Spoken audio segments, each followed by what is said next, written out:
ನಿಮ್ಮ ದೇಹದಲ್ಲಿ ನಡೆಯೋ ಎಲ್ಲ ಕ್ರಿಯೆಯಲ್ಲಿ ನೇರವಾಗಿ ಮತ್ತು ಪರೋಕ್ಷವಾಗಿ ಯಾವುದಾದ್ರು ಒಂದು ಅಂಗ ಕೆಲಸ ಮಾಡುತ್ತೆ ಅಂದರೆ ಅದು ಲಿವರ್.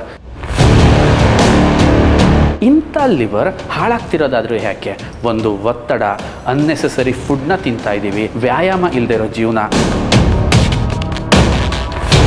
ಒಂದು ಆರೋಗ್ಯವಂತ ಜೀವನನ ನಡೆಸಬೇಕು ಅಂತಂದರೆ ನನ್ನ ಲಿವರ್ ಸೇಫ್ ಆಗಿರಬೇಕು, ಹೆಲ್ದಿ ಆಗಿರಬೇಕು. ಅದಕ್ಕೋಸ್ಕರ ಪರಿಚಯಿಸ್ತಾ ಇದ್ದೀವಿ ಸ್ವದೇಶಿ ದಿಶಾ ಲಿವರ್ ಕೇರ್.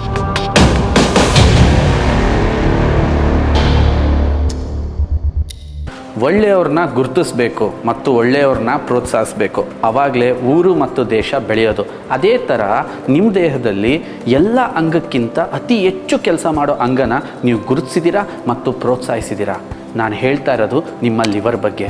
ಯಾಕೆಂದರೆ ನಿಮ್ಮ ದೇಹದಲ್ಲಿ ನಡೆಯೋ ಎಲ್ಲ ಕ್ರಿಯೆಯಲ್ಲಿ ನೇರವಾಗಿ ಮತ್ತು ಪರೋಕ್ಷವಾಗಿ ಯಾವುದಾದ್ರು ಒಂದು ಅಂಗ ಕೆಲಸ ಮಾಡುತ್ತೆ ಅಂದರೆ ಅದು ಲಿವರ್. ಎಲ್ಲ ಅಂಗಗಳನ್ನು ಪ್ರೊಟೆಕ್ಟ್ ಮಾಡೋದು, ಆ ಅಂಗಗಳ ಕೆಲಸನ ಕರೆಕ್ಟಾಗಿ ಮಾನಿಟ್ರಿಂಗ್ ಮಾಡೋದು ಮತ್ತು ಇಡೀ ನಿಮ್ಮ ದೇಹದ ವ್ಯವಸ್ಥೆ ಹೆಲ್ತಿಯಾಗಿರೋಕ್ಕೆ ಲಿವರ್ನ ಪಾತ್ರ ಹೆಚ್ಚು. ಲಿವರ್ ಸರಿಯಾಗಿತ್ತ ನಿಮ್ಮ ಸ್ಕಿನ್ ತುಂಬ ಚೆನ್ನಾಗಿ ಕಾಣುತ್ತೆ, ನೀವು ನೋಡೋಕ್ಕೆ ತುಂಬ ಸುಂದರವಾಗಿ ಕಾಣ್ತೀರಾ, ನಿಮ್ಮ ವರ್ಕ್ ಎಫಿಷಿಯನ್ಸಿ ಇಂಪ್ರೂವ್ ಆಗುತ್ತೆ. ಇಂಥ ಲಿವರ್ ಹಾಳಾಗ್ತಿರೋದಾದರೂ ಯಾಕೆ? ಒಂದು ಒತ್ತಡ, ಅನ್ನೆಸೆಸರಿ ಫುಡ್ನ ತಿಂತಾ ಇದ್ದೀವಿ, ಅದು ಪ್ರೋಸೆಸ್ಡ್ ಫುಡ್ಡು, ಜಂಕ್ ಫುಡ್ಸ್ ಅಂತೂ ತುಂಬ ತಿಂತಾ ಇದ್ದೀವಿ. ಎಲ್ಲದಕ್ಕಿಂತ ಹೆಚ್ಚಾಗಿ ವ್ಯಾಯಾಮ ಇಲ್ಲದೆ ಇರೋ ಜೀವನ, ರಿಲ್ಯಾಕ್ಸ್ ಆಗಿರ್ತೀವಿ, ಆರಾಮಾಗಿರ್ತೀವಿ. ಇವು ಎಲ್ಲವೂ ಕೂಡ ಲಿವರ್ನ ದಿನದಿಂದ ದಿನಕ್ಕೆ ಫ್ಯಾಟಿ ಮಾಡ್ತಿದೆ ಮತ್ತು ಒತ್ತಡ ಮಾಡ್ತಾಯಿದೆ. ಇದರಿಂದ ಆಚೆಗೆ ಬಂದು ನೀವೇನಾದರೂ ನಿಮ್ಮ ಲಿವರ್ನ ಹೆಲ್ತಿ ಮಾಡ್ಕೊಂಡ್ರಿ, ನಿಮಗೆ ಅದ್ಭುತವಾದ ಜೀವನನೇ ವಾಪಸ್ ಸಿಗುತ್ತೆ. ಯಾಕೆಂದರೆ ಒಬ್ಬನ ಲಿವರ್ ಆರೋಗ್ಯವಾಗಿದೆ ಅಂದರೆ ಇನ್ನೊಬ್ಬ ಮನುಷ್ಯ ಗಿಫ್ಟ್ ಸಿಕ್ಕದ ಅಂತಲೇ ಅರ್ಥ.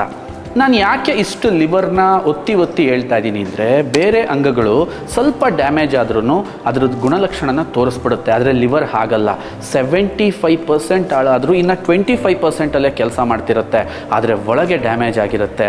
ಸೊ ಇಂಥ ಲಿವರ್ನ ನಾವು ಪ್ರತಿದಿನ ಕೇರ್ ಮಾಡಬೇಕು, ಪ್ರೊಟೆಕ್ಟ್ ಮಾಡಬೇಕು. Than C the result. ನೀವೇ ಮ್ಯಾಜಿಕಲ್ ರಿಸಲ್ಟ್ನ ಎಕ್ಸ್ಪೆಕ್ಟ್ ಮಾಡ್ಬೋದು. ಇವತ್ತಿನ ಈ ಬ್ಯುಸಿ ಲೈಫಲ್ಲಿ ನಾನೇನಾದರೂ ಒಂದು ಆರೋಗ್ಯವಂತ ಜೀವನನ ನಡೆಸಬೇಕು ಅಂತಂದರೆ ನನ್ನ ಲಿವರ್ ಸೇಫ್ ಆಗಿರಬೇಕು, ಹೆಲ್ದಿ ಆಗಿರಬೇಕು. ಅದಕ್ಕೋಸ್ಕರ ಪರಿಚಯಿಸ್ತಾ ಇದ್ದೀವಿ ತುಂಬ ನೈಸರ್ಗಿಕವಾಗಿ ರಿಚ್ ಆಗಿರ್ತಕ್ಕಂಥ ಸ್ವದೇಶಿ Disha liver care.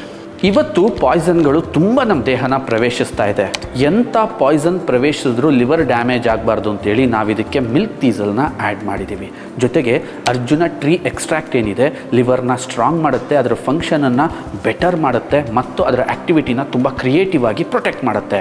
Vitamin E, ದಾಲ್ಚಿನ್ನಿ ಮತ್ತು ಕಾಫಿ ಸೆನ್ನ, ಇದು 3 ಕಾಂಬಿನೇಷನ್ನಲ್ಲಿ ಡ್ಯಾಮೇಜ್ ಆಗಿರ್ತಕ್ಕಂಥ ಲಿವರ್ ಸೆಲ್ಸ್ನ ಮತ್ತೆ ಪ್ರೊಟೆಕ್ಟ್ ಮಾಡ್ತವೆ. ನಿಮ್ಮ ಲಿವರ್ ಯಾವಾಗಲೂ ಹೆಂಗಾಗಿರೋ ಥರ ಪ್ರೊಟೆಕ್ಟ್ ಮಾಡೋಕ್ಕೆ ಈ ಇಂಗ್ರೀಡಿಯೆಂಟ್ಸ್ ಹೆಲ್ಪ್ ಮಾಡಿದ್ರೆ ಆಮ್ಲ ಮತ್ತು ಬ್ಲ್ಯಾಕ್ ಪೆಪ್ಪರ್ ಲಿವರ್ ಕಂಡೀಷನನ್ನು ಶೀಘ್ರವಾಗಿ ಗುಣಮುಖ ಮಾಡಿ ನಿಮ್ಮ ಲಿವರ್ ಪುನಃ ನ್ಯಾಚುರಲ್ ಸ್ಥಿತಿಗೆ ಮರಳಕ್ಕೆ ತುಂಬ ಸಹಾಯವನ್ನು ಮಾಡ್ತವೆ.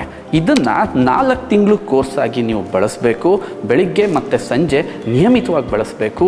ಇದನ್ನು ಬಳಸೋಕ್ಕೆ ಸ್ಟಾರ್ಟ್ ಮಾಡಿದ 15 ಡೇಸ್ಗೆ ನಿಮ್ಮ ಬಾಡಿ ಹಗರ ಅನ್ಸೋಕ್ಕೆ ಸ್ಟಾರ್ಟ್ ಆಗುತ್ತೆ, ನಿಮ್ಮ ಫೋಕಸ್ ಜಾಸ್ತಿ ಆಗುತ್ತೆ, ಜೊತೆಗೆ ನಿಮ್ಮ ಸ್ಕಿನ್ ಕಲರ್ ಚೇಂಜ್ ಆಗುತ್ತೆ. ಓವರ್ ಆಲ್ ನಿಮ್ಮ ದೇಹದಲ್ಲಾಗೋ ಬದಲಾವಣೆನೇ ಇದನ್ನು ಪದೇ ಬಳಸಬೇಕು ಅನ್ನೋ ಪ್ರೇರಣೆ ನೀಡುತ್ತೆ. ಅತಿ ಹೆಚ್ಚು ಮಾಹಿತಿಗಾಗಿ ಕೆಳಗಡೆ ಕೊಟ್ಟಿರೋ ನಂಬರ್ನ ಕಾಂಟ್ಯಾಕ್ಟ್ ಮಾಡಿ.